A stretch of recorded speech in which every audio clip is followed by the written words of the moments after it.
Welcome to Casa alla Fenice, a cozy stay tucked in right in the heart of Venice, just steps away from the iconic Teatro La Fenice. This charming guest house offers comfort, style, and that authentic Venetian vibe. The perfect spot to rest and feel at home in this magical city.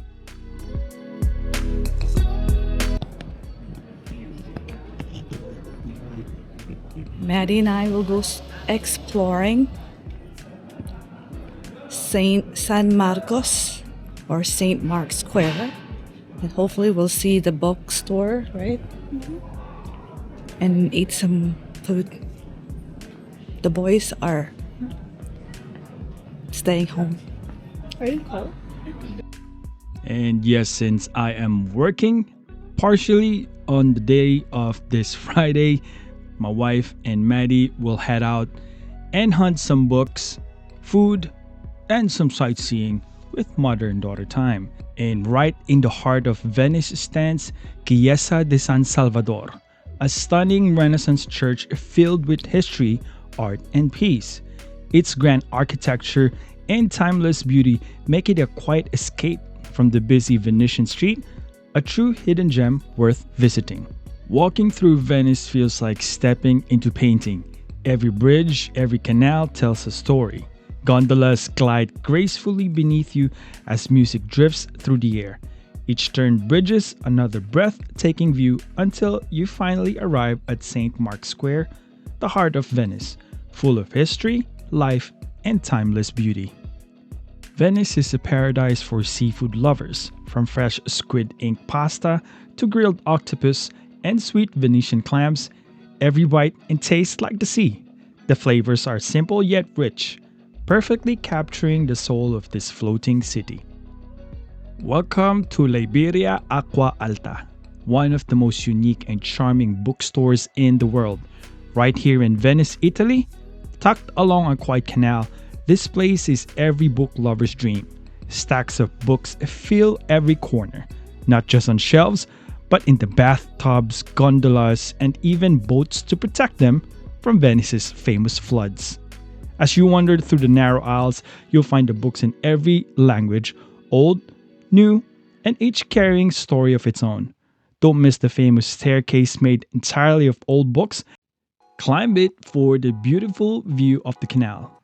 It's not just a bookstore, it's a piece of Venice's soul. A mix of creativity, history, and pure magic. Libreria Acqua Alta is a reminder that even in chaos, art and imagination always finds a way to float. And just stop by Pasta and Pasta here in Venice, where every dish is freshly made and full of flavor.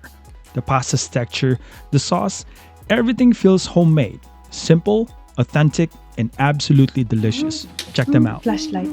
Hi. Hey, need a flashlight? Yes.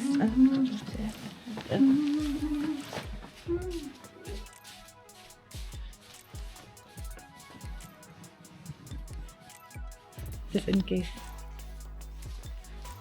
Thank you. Okay na. Oh, why is it so light? Does not look like it's working. 6 hours gap really does make a lot of difference. Since I'm still working, they would have to get Beckett and have some good times out in the streets of Venice, where it's one of those places that feels like a maze. Every street looks picture perfect, every bridge leads to something new, and before you know it, if you wandered off the map.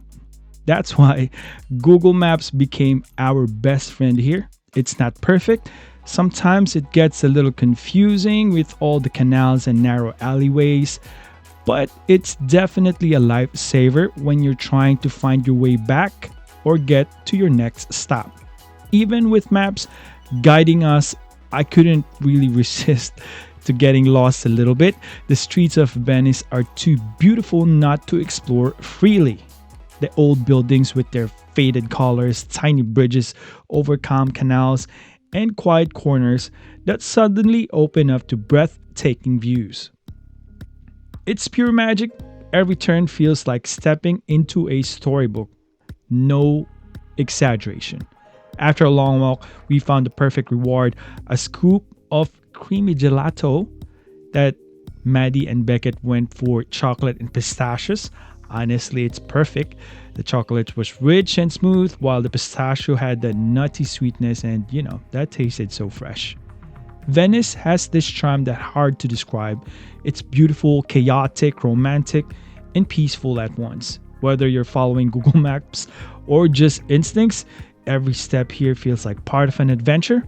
Sometimes getting lost is exactly what makes Venice unforgettable. And finally, I'm off to work. Running through the heart of Venice at night is an experience like no other. The city takes on a completely different personality once the crowds fade a little bit and the lights reflect off the quiet canals. You can hear your own footsteps echo against the old stone walls, feel the cool breeze of the water, and see the bridges beautifully lit under the moonlight. It's peaceful, cinematic, almost surreal. One of the best parts about night running in Venice is how calm everything becomes. No gondola traffic. There's a little bit more tourist rush, but it's definitely slowed down. The sound of the water and centuries of history all around. It's the kind of run that clears your mind and fills your soul at the same time. If you plan to run here, a few tips and tricks. First, start your run after 9 p.m. when most tourists are back at their hotels. We did around 7:30 or 8, so there's a little bit more. The streets are much emptier and easier to navigate. Second, use Google Maps or a running app, maybe in your Garmin with offline mode. Because the narrow alleys can be tricky, don't be surprised if you end up looping around. It's part of the fun. Third, wear light, comfortable shoes.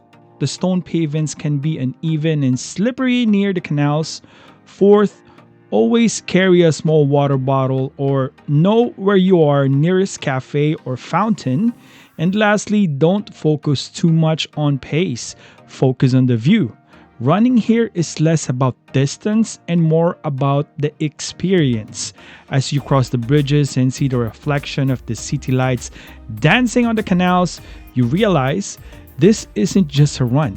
It's a memory in motion. Venice at night has a rhythm of its own, and when you're running through it, you become part of its heartbeat.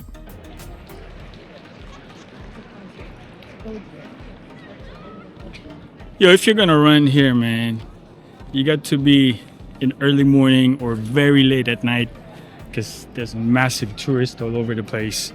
And yeah, we're only 1 point something right now. But we're gonna finish.